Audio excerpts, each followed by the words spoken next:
కాలము మొదలుకొని ఈ కాలం వరకు ఎన్నటికి కలిగినంత ఆపద కలుగుతుంది. అయితే ఈ జనులలో గ్రంథమందు దాఖలైన వారెవరు వారు తప్పించుకుంటారు. మరియు సమాధులలో నిద్రించలేకులు మేలుకొనగలరు. కొందరు నిత్య జీవానికి కొందరు నిందల పాలవుటకు నిత్యంగా హేయులగుటకు అమ్మా మేలుకొందరు. చాలు చాలు.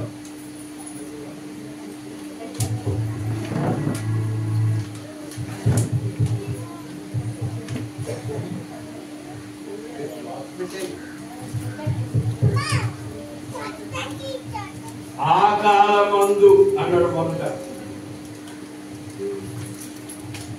అప్పట్లో అని అంటాను నేను. అప్పట్లో చాలా కాలం క్రితం, 40 సంవత్సరాల క్రితం నేను ఇక్కడికి వచ్చి, అప్పట్లోనండి ఇక్కడ ఏమీ లేదు, ఖాళీ స్థలం లేదు. అప్పుడు ఇప్పుడు ఏమంటారంటే ఆ కాలంలో ఇక్కడ ఏమీ లేదు. ఇప్పుడు ఆయన ఏమన్నాడంటే ఆ కాలమందు అనగా రాబో కాలమందు. ఈ రాబో కాలంలో ఏమన్నాడు? ఈ జనుల పక్షమున ఎవరు జనుల పక్షమున నిలబడిన వారెవరు? రాజులు కాదు. రాజులు ఎంతసేపు కూడా ఒకరికొకరు చెప్పుకోవడమే. రాజ్యాల మీదకి రాజ్యాలు, జనం మీదకి జనం. జనుల పక్షమున నిలిచిన వాడు ఒక్కడే. ప్రపంచం యావత్తులో ప్రభు అయిన యేసుక్రీస్తు ఒక్కడే. చంద్రబాబు నాయుడు కాదు, లేకపోతే వైసీపీ నాయకుడు కాదు, లేకపోతే బీజేపీ నాయకుడు అది ఎవరు కాదు. జనుల పక్షులు కాదు. వాళ్ళ పొట్ట కొరకు, వాళ్ళ సంపాదన కొరకు, వాళ్ళ ఆశీర్వాసాల కొరకు వారు కాపత్రయాలు. కానీ ప్రభు అయిన యేసుక్రీస్తు మనందరి కొరకు ఈ లోకానికి వచ్చాడు. ఏమన్నా లంచం సంపాదించాడా? ఏమైనా డబ్బు సంపాదించాడా? ఎకరాల పొలాలు సంపాదించాడా? ఆ వాటి దగ్గరలో నాకు అటు వస్తూ చక్కగా తెచ్చుకుంటాడు. అలాగే ఇవ్వకపోతే ఏడుపు. జనుల పక్షమున నిలిచినట్టు నా అధిపతి మిఖాయేలు ఆయన పేరు లేనప్పుడు. ఎందుకంటే క్రీస్తు ప్రభు పుట్టక ముందు మాత్రమే ఆ గాబ్రియేలు దూత, అమ్మా నువ్వు పరిశుద్ధాత్మల గర్భవతి కుమార్తె కలు, ఆయనకు ఇమ్మానుయేలు అని పేరు పెట్టుదు అనగా పుట్టిన తర్వాత యేసు క్రీస్తు ప్రభు అని పేరు పెట్టారు. యేసు అనగా అభిషక్తుడు, క్రీస్తు అనగా రక్షకుడు. కనుక జనుల పక్షమున మొత్తం ప్రపంచం యావత్తు దునియా అంతా కూడా అన్ని మూలల నుండి ప్రభు యేసు క్రీస్తు వారిని దర్శించుకోవడానికి వచ్చారు. ఎవరి పక్షంలో వచ్చాడు ఈ భూలోకానికి? చెప్పాలి మీరు. ఎవరి పక్షంగా వచ్చాడు? జనుల పక్షముగా. జనుల పక్షమున నిలిచిన వాడు ఎవరు లేరు. జనుల పక్షంలో జనుల యొక్క పాప క్షమాపణ కొరకు, జనులు రక్షించుకోవడం ఇస్తున్నాక ఇలా చూడండి, ప్రభు యేసుక్రీస్తు పాపులను రక్షించుటకు యేసుక్రీస్తు ఈ లోకానికి వచ్చాను. కానీ ఇంకొక మనిషి అంటాడు దుష్ట శిక్షణ, శిష్ట రక్షణ. దుష్టులేమో పురుషు చంపేయడం, మంచోళ్ళేమో రక్షించడం. మరి ఆ సిద్ధాంతం కాదు ఇది. ఏ సిద్ధాంతం కాదు? దుష్ట శిక్షణ, శిష్ట రక్షణ కాదు. ఏ సిద్ధాంతం? ఒక్క పాపి నశించుకోవడం కూడా ఆయనకి ఇష్టము. ఎవరి పక్షం నిలిచాడు? జనుల పక్షమున నిలిచినట్టు మహాధిపతి. ఇటువంటి అధిపతి అండి ఈయన.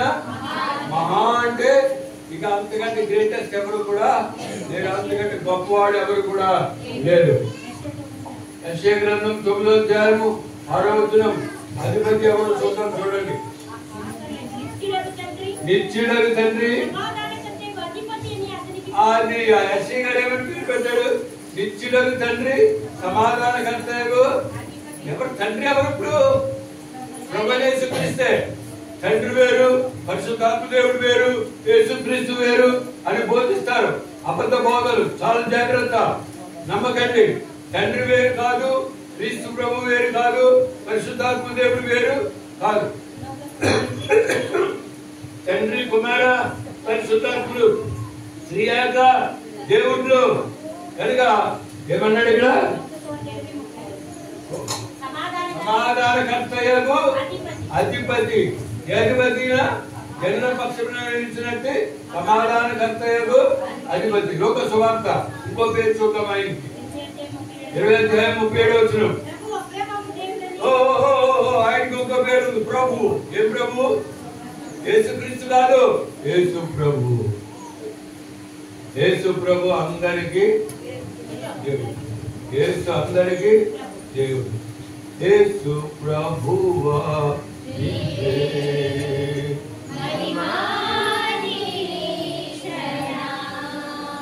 యేసు ప్రభువా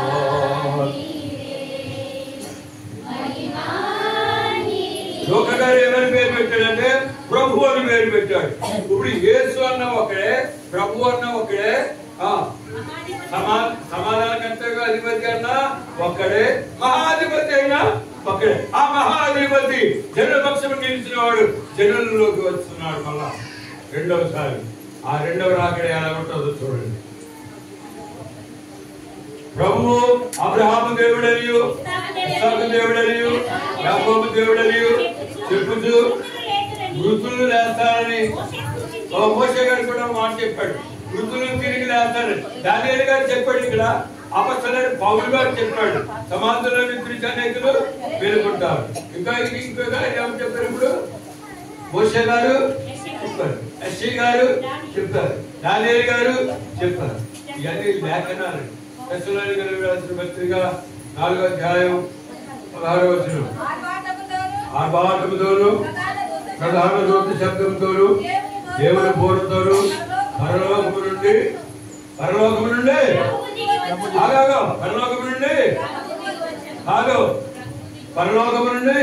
సమాధానకర్తయగు అధిపతి దిగివచ్చును.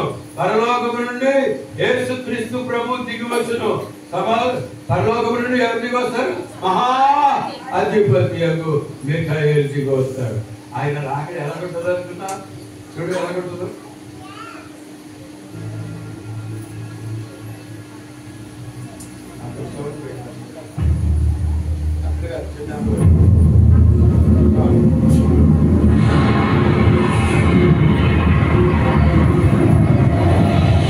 അപ്പോൾ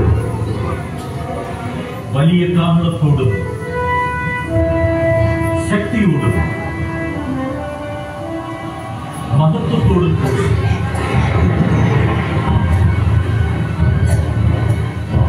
മനുഷ്യപുത്രൻ വാനമേഘങ്ങളിൽ വരും.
ആകാശത്തിന്റെ ഒരറ്റം മുതൽ മറ്റേ അറ്റം വരെ 4 ദിക്കുകളിലേക്കും അവൻ തന്റെ ദൂതന്മാരെ അയച്ച് കല്ലറകൾ തുറക്കും.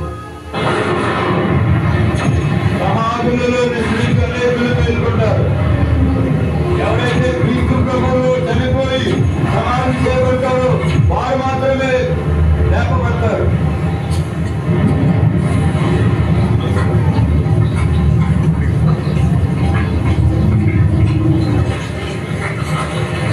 క్రీస్తులో ఉన్న మనందరికీ మరొక జీవితం ఉంది.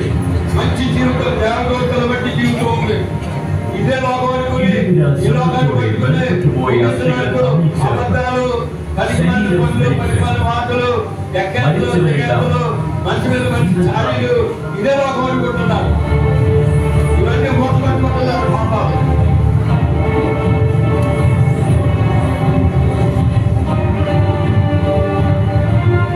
നല്ലതോ ചീത്തയോ ആയ ഏത് നിഗൂഢ പ്രവൃത്തി ദൈവത്തിന്റെ നീതിപീഠത്തിന് മുൻപിൽ വെളിപ്പെടും.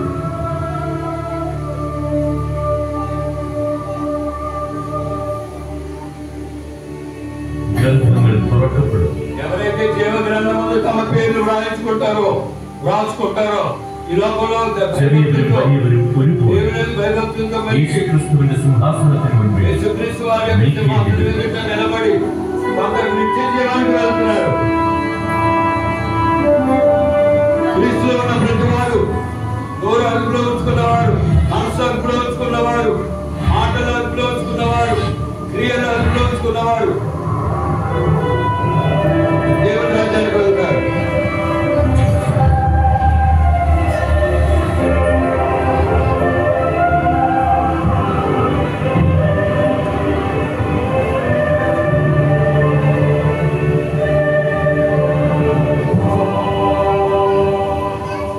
താങ്കളുടെ പ്രവൃത്തികൾക്കനുസൃതം ഓരോരുത്തരും വിധിക്കപ്പെടും.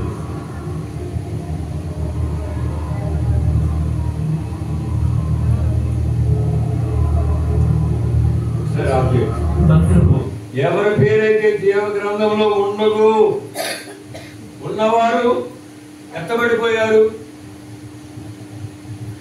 దూతలు పరలోకానికి తీసుకుని వెళ్ళి ఈ లోకంలో జాగ్రత్తగా బ్రతికిన వాడు. అమ్మ ఒక మాట నేను మామూలుగా మాట్లాడుతున్నాను, మనోడు కనుక బయట ఇదంతా వెచ్చలబెట్టిగా మాట్లాడుతున్నాం. ఒకళ్ళ మీద ఒకరు చాడీలు, ఒకళ్ళ మీద ఒకరు బూతులు, ఒకళ్ళ మీద ఒకళ్ళ అసూయ, కక్ష, ద్వేషం, ఉన్న మాట ఒకటి లేని మాట ఒకటి పుట్టించుకొని దొర్లించుకుని నీచంగా చెయ్యాలి ఒక మనిషిని అనే తాపత్రయంతో ఎంత కుళ్ళు హృదయంతో బతుకుతున్నావో అంత కుళ్ళు హృదయం కూడా నీ పాప మూట కట్టుకుంటున్నావు. ఈ కుళ్ళు హృదయం అంతా నిన్ను నరకానికి తీసుకుని వెళ్తుందని ఎన్నడూ మర్చిపోకు. హృదయ శుద్ధి గలవారు వారు దేవుని అదుగో హృదయ శుద్ధి కలిగిన వారు. മറ്റൊരു സ്ത്രീയെ സ്വന്തമാക്കിയ ഒരു മനുഷ്യൻ.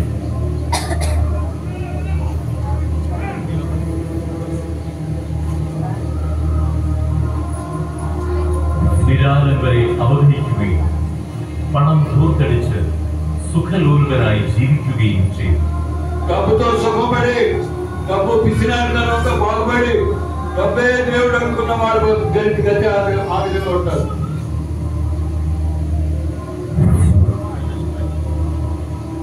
മകളെ പീഡിപ്പിച്ച ഒരു പിതാവ്.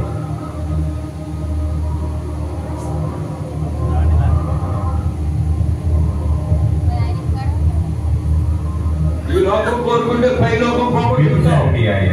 పైలోకం కోరుకోవాలంటే కింద లోకాన్ని కొన్నింటి విడిచిపెట్టాలి నువ్వు.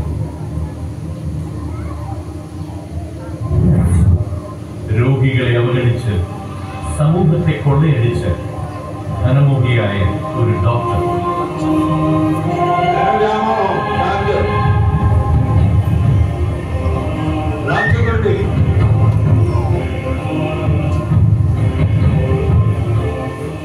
മനുഷ്യനിർമ്മിതമായ വിഗ്രഹങ്ങളെ ദൈവങ്ങളായി ആരാധിക്കുവാൻ ജനങ്ങളെ പ്രേരിപ്പിച്ച ഒരു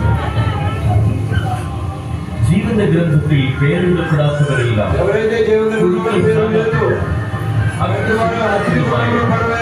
അഗ്നിയിലേക്ക് വലിച്ചെറിയപ്പെടും.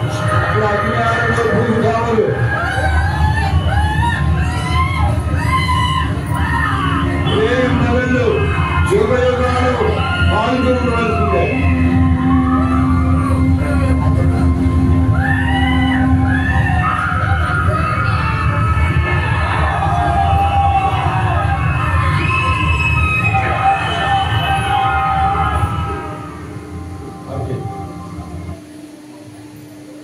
యుగాలు కూడా అగ్నిగుండంలో పాల్గొంటావా? యుగ యుగాలు దేవుని రాజ్యానికి వెళ్తావా? నువ్వు నిజంగా చెప్తున్నాను, మనవుడు కట్టుబాటు మనవుడు పడికట్టును బట్టి నోరు అదుపులో పెట్టుకోలేకపోతున్నారు. ఒకరి మీద ఒకరు చాడీలు చెప్పుకుంటున్నారు. ఒకళ్ళంటే ఒకరికి అసూయ వచ్చేస్తుంది, ఇష్టపడలేదు. ఈ పిల్ల ఏదైనా సాయం చేస్తే ఆ పిల్ల తల్లిదండ్రులకి అక్కేసేస్తున్నారు. ఎందుకు?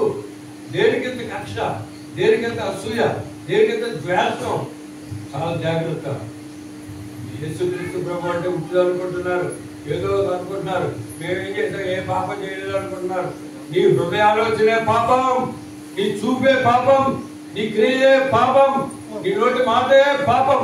నీ జీవితానికి నీవు పరలోకానికి వెళ్ళాలంటే నీ చుక్కాన్ని ఎక్కడ ఉంది? నీ నాలుగుని భద్రము చేసుకో.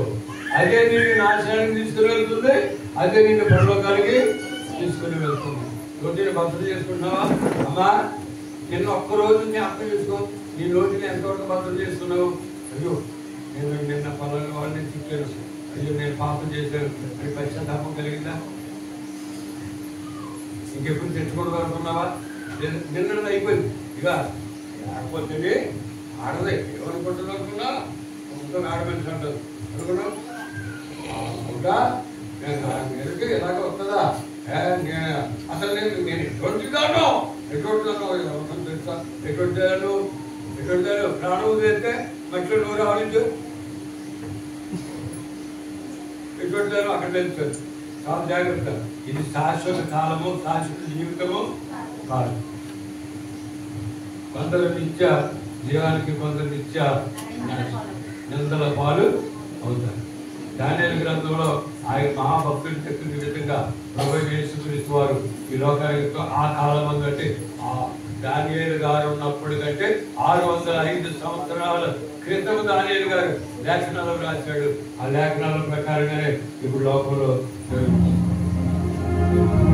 ജീവിതത്തിൽ തകർന്നുപോയവർക്ക് താങ്ങാവുകയും അനേകരിൽ യേശുവിനെ പകർന്നു കൊടുക്കുകയും ചെയ്ത ഒരു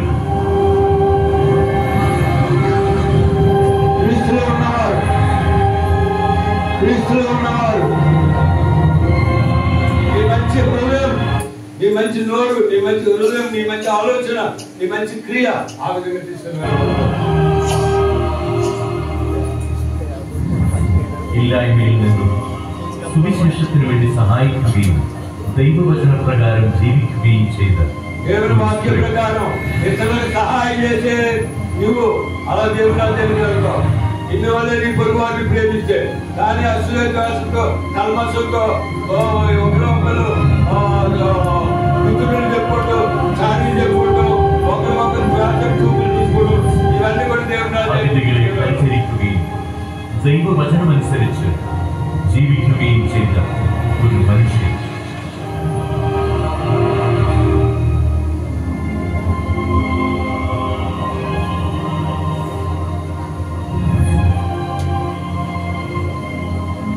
ദൈവവചന ശ്രവണത്തിലൂടെ മാനസാന്തരപ്പെട്ട് ക്രിസ്തുവിനെ രക്ഷകനും നാഥനുമായി സ്വീകരിച്ച ഒരുവൻ.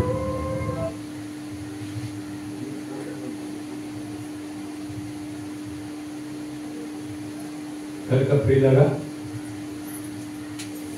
ప్రభు రాకడ బహు దగ్గరగా ఉంది. ఏడో రేపు నాకు తెలియదు, కానీ రావడం ఖాయమే, వాస్తవమే. భూమి మీద జరగవలసినవి జరిగిపోతూ ఉన్నాయి. ఇకనైనా ఒక్కటి నిన్ను వలె పొరుగు వారిని ఒకరి మీద ఒకరు చాడీ చేసుకోకండి, ఒకరిని కిచ్చిపరచకండి, ఒకరిని ద్వేషింప చేయకండి. ఆ అమ్మాయి మంచిది కాదు, ఆ అబ్బాయి మంచిది కాదు, ఇలా ఒకరి మీద ఒక చాడీ చెప్పుకోవడం. ఉన్నాయి కొన్ని, లేని కొన్ని. ఏదో అక్కడికి ఎదరోళ్ళకి మేలు చేసేస్తున్నాడు, ఎదరోళ్ళకి మేలు చేసేస్తున్నట్టు. నువ్వు ఎదరోళ్ళకి మేలు చేయడం లేదు, నువ్వే నాశనానికి వెళ్ళిపోతున్నావు.